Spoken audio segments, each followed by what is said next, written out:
Sorry for the base in my voice guys, हमको सर्दी हो गया है। अवेंज्ड।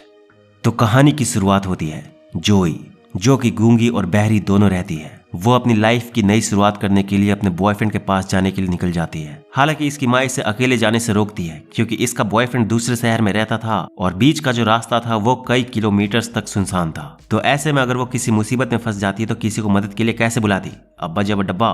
पर क्योंकि ये अपने बॉयफ्रेंड के पास जाने के लिए एक्साइटेड थी तो ये अपनी माँ की बात नहीं सुनती और ये कोई कोई वर्ड बोल सकती थी। एकदम 0 वॉल्यूम नहीं था इसका। तो ये इन्हें उसकी टेंशन लेने को नहीं कहती और इसका बॉयफ्रेंड भी टेंशन ना ले, इसके लिए ये हर 2 घंटे में उसे अपनी फोटोज भेजते रहती है। इस जर्नी पर इसे बहुत मजा आ रहा होता है क्योंकि ये पहली बार खुद से कुछ कर रही थी। पर रास्ते में जब ये एक आदिवासी के पास रुककर, जो ताबीज वगैरह बेच रहा था, गुड लक ये सब के लिए, वापस अपनी जर्नी शुरू करती है, तब रास्ते में ये देखती है कि कुछ कट्टर अमेरिकन 2 आदिवासी लोगों को दौड़ाकर मार रहे हैं। तो जब ये उनमें से एक को बचाने के लिए अपनी कार रोकती है तब वो लोग उस आदिवासी को तो मारते ही हैं, ऊपर से वो इसे भी किडनैप करके अपने साथ ले जाते हैं। और इन लोगों में रहम नाम की कोई चीज नहीं थी। जानवरों से भी बदतर हाल था इन लोगों का। इंसान के वेश में दरिंदे थे साले। बारी बारी से सब इसकी इज्जत लूटते हैं और इसे बांधने के लिए रस्सी का इस्तेमाल नहीं करते बल्कि कांटे वाली तारों का इस्तेमाल करते हैं ताकि ये खुद को छुड़ाने की कोशिश भी ना कर पाए। और इनका लीडर ट्रे, ये साला तो और हरामी रहता है। ये बोलता है कि वो जोई को नहीं छोड़ेगा। बहुत मुश्किल से इस वीराने में उसके हाथ एक परी लगी है। वो तब तक उसका इस्तेमाल करेगा जब तक वो खुद न मर जाए। वैसे इनके बीच एक और आदमी था जिसका नाम वेस्ट था। वो इनके साथ जोई का फायदा नहीं उठाता, पर इसका मतलब ये भी नहीं था कि ये शरीफ था। भले ही ये जोई के साथ कुछ गलत नहीं करता, पर वो इसे जल्दी जोई को ठिकाने लगाने को कहता है क्योंकि इसका मानना था कि जब शहर में लोगों को पता चलेगा कि एक लड़की जो कि गूंगी और बहरी दोनों है वो लापता हो गई है तो वो हमदर्दी के कारण गवर्नमेंट पर इसे ढूंढने के लिए दबाव बनाएंगे। फिर पुलिस कुत्तों की तरह उसे ढूंढते हुए यहाँ पहुंच जाएगी। यहाँ वेस्ट की बात सुनकर ट्रे थोड़ा डरता है, पर हवस से भरे होने के कारण वो जोई को छोड़ना भी नहीं चाहता था। तो ये वेस्ट के साथ जुआ खेलता है कि अगर वो जीता तो लड़की यहीं रहेगी और अगर वो हारा तो वो इसे ठिकाने लगा सकता है। हालांकि वेस्ट यहाँ जीत जाता है और जोई की किस्मत अब इसके हाथों में थी। पर जब ये लोग इधर उसकी किस्मत की डील कर रहे थे तभी बेहोशी में ये एक सपना देखती है जिसमें वो अपने बॉयफ्रेंड डेन के साथ शादी करके खुश है। जिसके बाद ये देखकर जैसे ही ये होश में आती है, ये दर्द की परवाह ना करते हुए अपने आप को उन तारों से छुड़ाती है और यहाँ से भागने की कोशिश करती है। पर अफसोस, वेस्ट की नजर यहाँ इस पर पड़ जाती है और ये इसे मारकर एक गड्ढे में फेंक देता है। पर क्या इससे सब कुछ खत्म हो जाता है? तो नहीं, ये शुरुआत थी इनके अंत की कहानी। अगली सुबह जब वो आदिवासी यहाँ से गुजर रहा होता है जिसके पास ये शुरुआत में रुकी थी ताबीज वगैरह खरीदने, वो इसकी लाश देख लेता है और ये कोई नीम हकीम वाला तांत्रिक नहीं था बल्कि इसे सच में काला जादू आता था। तो ये यहाँ इसे अपनी शक्तियों से वापस जिंदा करने की कोशिश करता है और किसी तरह जोई की आत्मा को वापस बुलाकर उसके शरीर में डाल देता है। पर इस बीच यहाँ थोड़ी सी गड़बड़ हो जाती है। जोई के साथ जिन लोगों ने ये सब किया था सिर्फ वही कमीने नहीं थे बल्कि उनका पूरा खानदान सुअर था। खानदान मतलब बाप दादा परदादा सब।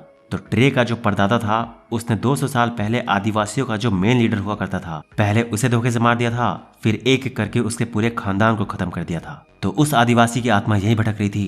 तो यहाँ होता यह है कि जब ये जोई की आत्मा को बुलाता है तो इसकी पुकार वो भी सुन लेता है और अपने बदले को पूरा करने के लिए वो भी जोई की बॉडी में घुस जाता है। हालांकि ये उसे इसकी बॉडी में घुसने से रोकने की बहुत कोशिश करता है पर वो बहुत पावरफुल था तो ये उसे रोकने में नाकाम रहता है। वैसे जोई को जब होश आता है तब उसे इस बारे में नहीं पता रहता। खैर, होश में आते ही ये पास के गांव में जाती है और किसी तरह डेन को कॉल करके बताती है कि वो जिंदा है। बताए थे ना, ये कोई कोई वर्ड्स बोल पाती थी और इसने जो लास्ट फोटो इसे भेजी थी उसमें इस जगह की लोकेशन दिख रही थी। तो डेन इसे लेने के लिए जल्दी घर से निकल जाता है। पर डेन के यहाँ पहुंचने में थोड़ा टाइम था तो ये किसी से मदद मांगने का डिसाइड करती है और इस बीच यहाँ इसके सामने एक पुलिस की कार आकर रुकती है और मदद के लिए पुलिस से अच्छा और कौन हो सकता था। पर इससे पहले ये उसके पास पहुंचती थोड़ी दूर से ही इसे दिख जाता है कि ये पुलिस वाला और कोई नहीं बल्कि उन्हीं भाइयों में से एक है जिसने सबसे पहले उसकी इज्जत लूटी थी। इसे देखते ही इसकी डर से हालत खराब हो जाती है। पर इसके डरते ही उस आदिवासी की आत्मा इसकी बॉडी को ओवरटेक कर लेती है और तुरंत जाकर उसे कुत्ते की मौत मारती है। उसके पूरे शरीर को खोल कर रख देती है। जैसे इसने अपने भाइयों के साथ मिलकर इस पर कोई रहम नहीं किया था, ये आदिवासी की आत्मा भी इस पर रत्ती भर कर रहम नहीं करता। वैसे तो इसका मरना इसके लिए खुशी की बात थी, पर अगले दिन सुबह ये देखती है कि इसका हाथ सड़ रहा है और उसके बॉडी से कीड़े निकल रहे हैं। ये देखकर ये डर जाती है और तुरंत उस तांत्रिक के पास वापस जाती है। तांत्रिक इसे देखकर इसे पिछली रात की सारी बात बता देता है और ऐसा होने की वजह इसे बताता है कि उस आदिवासी और उसका दुश्मन सेम है, इसी वजह से उन दोनों की आत्मा भी अब एक हो चुकी है। हालांकि इससे वो ताकतवर हो गई है पर दोनों की आत्मा एक होने से ये बॉडी अब उन्हें एक्सेप्ट नहीं कर सकती। इसी वजह से उसकी बॉडी एक मुर्दे की तरह धीरे धीरे सड़ रही है। तो उसके पास अब बस यही ऑप्शन है कि दोनों मिलकर काम करे और उस खानदान को खत्म कर अपना बदला पूरा करे और अपनी आत्मा को शांति दे। वैसे पिछली रात इसके यहाँ से निकलते ही डैन यहाँ पहुंच गया था और क्योंकि मरने वाला ट्रे का भाई था तो ये लोग पहले से यहाँ पहुंचे हुए थे। तो इत्तेफाक से डैन इनसे ही जाकर जोई के बारे में पूछने लगता है कि क्या उन लोगों ने उसकी गर्लफ्रेंड को देखा है, जिससे इन्हें पता चल जाता है कि ये जोई को जानता है। जिसके बाद जब जोई इसके दूसरे भाई को मारती है तब इन्हें पता चल जाता है कि कुछ तो गड़बड़ है और वेस्ट उस तांत्रिक के बारे में जानता था। तो ये लोग उस तांत्रिक को धमकाकर सारी सच्चाई जान जाते हैं कि उनका शिकार कौन कर रहा है। जिसके बाद ये लोग जोई को अपने पास बुलाने के लिए कि अगर उन्हें पता रहेगा कि वो कब आने वाली है तो शायद वो उससे निपट सकते हैं। तो इसके लिए ये लोग डैन को किडनैप कर लेते हैं, जो कि यहीं पर एक होटल में रुके हुए था जोई को ढूंढने के लिए। हालांकि जब ये लोग इसे किडनैप करके ले जा रहे होते हैं तब ये डैन को बचाने के लिए इनका पीछा करती है और इसके एक और भाई को जख्मी कर देती है और लगभग डैन को बचा ही लेती है। पर एक तो ये अकेली थी, ऊपर से चलती गाड़ी में इसका बैलेंस नहीं बन रहा था तो ये गिर जाती है, जिससे ये लोग बचकर यहाँ से भाग जाते हैं। और जोई ने जिस बार में सबसे पहले अटैक किया था वहाँ ट्रे को भाई को मारते वक्त इसने वहाँ के बारटेंडर को भी मार दिया था, क्योंकि वो बीच में आ रहा था और उस बारटेंडर का बाप यहाँ का एक तरह से डॉन था। तो वो भी यहाँ इनके साथ मिल जाता है और अपने आदमियों के साथ जोई का इंतजार करने लगता है। पर जोई अब कोई मामूली औरत थोड़ी थी। इन पर वापस अटैक करने से पहले उस आदिवासी की आत्मा इसे उस जगह पर ले जाती है जहां उसने कभी अपने हथियार छिपाए थे। जिसके बाद ये फिर पूरी तैयारी के साथ उन पर अटैक करती है और थोड़ी ही देर में उस डॉन के साथ साथ वेस्ट को भी मार देती है। हालांकि ट्रे यहाँ इसके हाथ नहीं लगता पर ये डैन को बचा लेती है। पर जब ये डैन को छुड़ाने जाती है तब ये खुद की शक्ल शीशे में देख लेती है, जिसके बाद ये डैन से नजर नहीं मिला पाती और यहाँ से फिर बाकी अधूरा काम पूरा करने निकल पड़ती है। वैसे ट्रे ने डैन को टॉर्चर करते टाइम इसे तड़पाने के लिए बता दिया था कि उसने जोई के साथ क्या क्या किया था, जिससे इसे भी यहाँ अंदाजा हो गया था कि यहाँ क्या हो रहा है।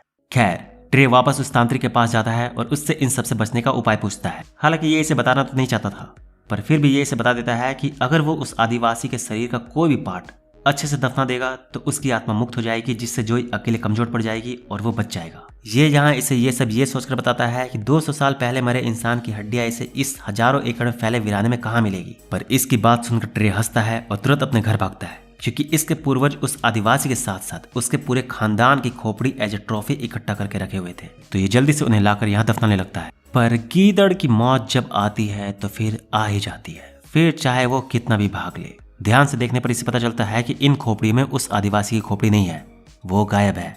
और ये कैसे हुआ? तो इसकी माँ जो थी वो भी कमीनी थी और इन लोगों ने जैसे उस आदिवासी के पूरे खानदान को मिटाया था उसी तरह से वो आदिवासी भी इसके पूरे खानदान को मिटाना चाहता था। तो वेस्ट के मरने के बाद जब ये इधर भागा था तब जोई इसके घर गई थी और यहाँ इस बुढ़ी को टपकाने के बाद आदिवासी की खोपड़ी अपने साथ ले गई थी। तो अब यहाँ होता यह है कि जोई भी यहाँ पहुंचाती है और फिर आखिर में इसे भी मार देती है। हालांकि इस लड़ाई में इसके भी 2 टुकड़े हो जाते हैं और अब तक इसकी बॉडी भी पूरी सड़ चुकी थी। पर इससे पहले ये इस दुनिया को छोड़कर जाती आखिरी मोमेंट में डैन यहाँ पहुंच जाता है और अपने हाथों से इसे इस दर्द से मुक्त करता है और जाने से पहले आखिरी बार अपने प्यार को सामने देखकर ये भी खुशी खुशी अपनी बॉडी छोड़ती है और मूवी यहाँ खत्म हो जाती है। तो यार बस इस वीडियो में इतना ही। मूवी कैसे लगी कमेंट करके जरूर बताना और इस तरह की और मूवीज देखने के लिए चैनल को सब्सक्राइब करके बेल आइकन को प्रेस कर लो। तो मिलते हैं नेक्स्ट वीडियो में, तब तक बाय। और हाँ, जाते जाते वीडियो को लाइक जरूर करते जाना। तो मिलते हैं नेक्स्ट वीडियो में।